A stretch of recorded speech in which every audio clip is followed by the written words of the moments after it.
Hey PB Nation, we're going to do another video tonight where we're going to show you how to get the exact LPR pressure reading from a DM14. Probably work with other dies, but not guaranteeing that. Okay, so in order to do this, you need a DM14, you need a pressure tester, DM14 pressure tester, which, holy shit, these are big. And you also need an Allen key and a bolt, of course. So first thing that you're going to do is to make your cat not hate you.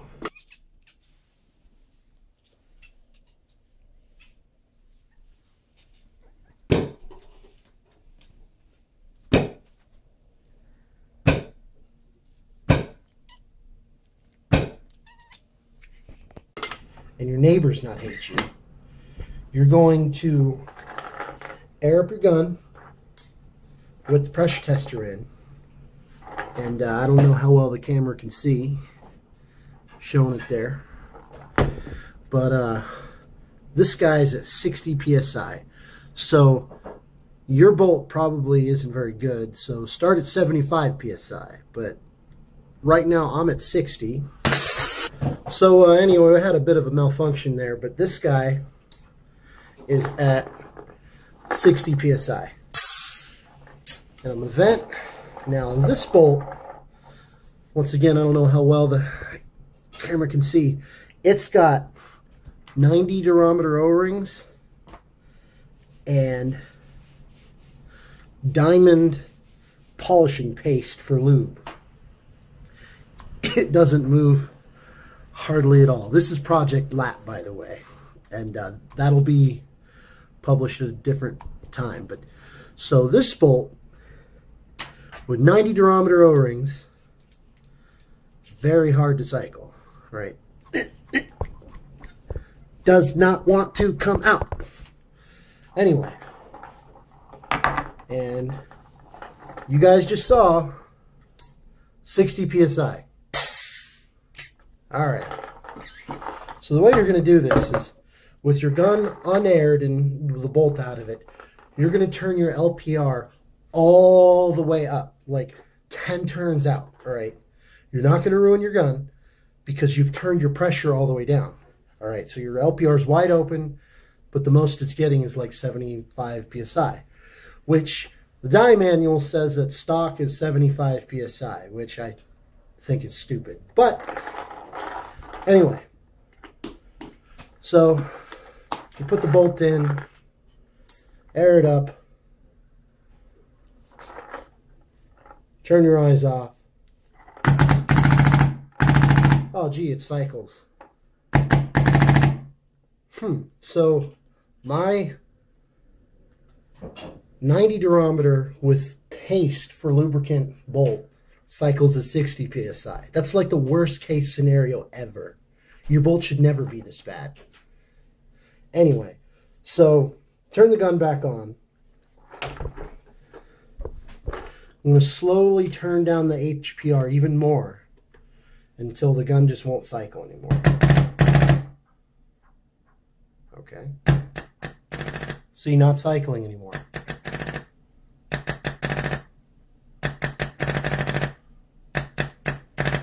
And that's bolt stick right there. So I'm just going to ungas it. That's what happens when you use that stuff. It likes to stick.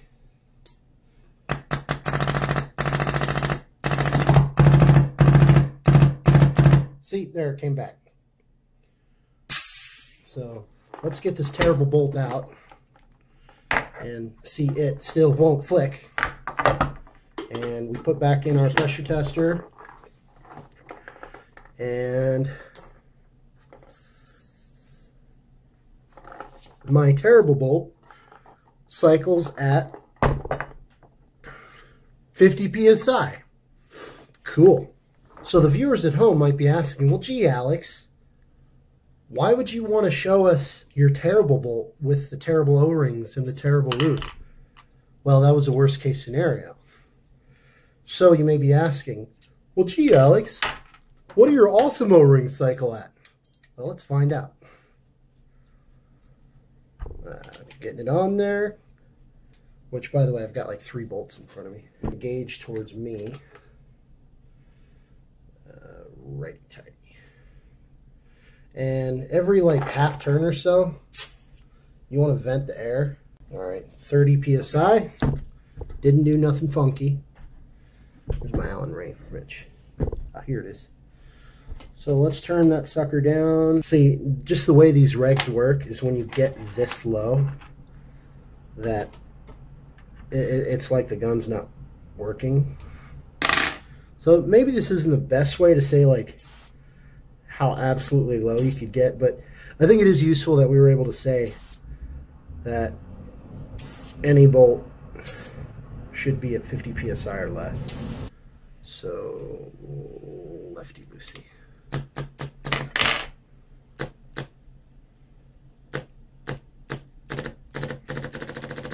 No. It'll do it when it gets lots of extra dwell time, but it's just not enough yet. Boom.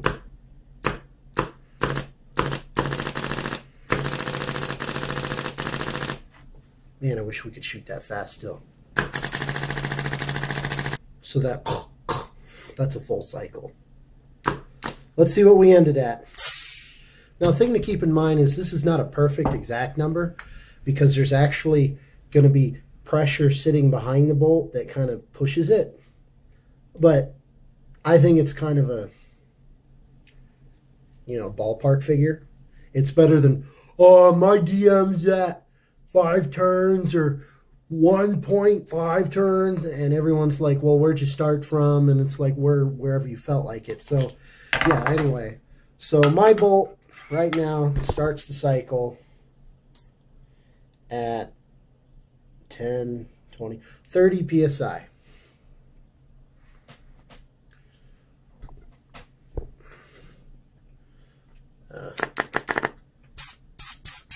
Yeah, probably a little lower, like I said, because of the because you have, just to explain to you guys, low pressure is here. These O-rings is where the low pressure goes. Your high pressure goes here. So if you've got blah psi pushing this, then that's probably going to make it require less force. But like I said, some number's better than no number. So we'll call it 30 psi for the awesome O-rings, and you should never really be going over 50 psi, because 50 psi on 16 dwell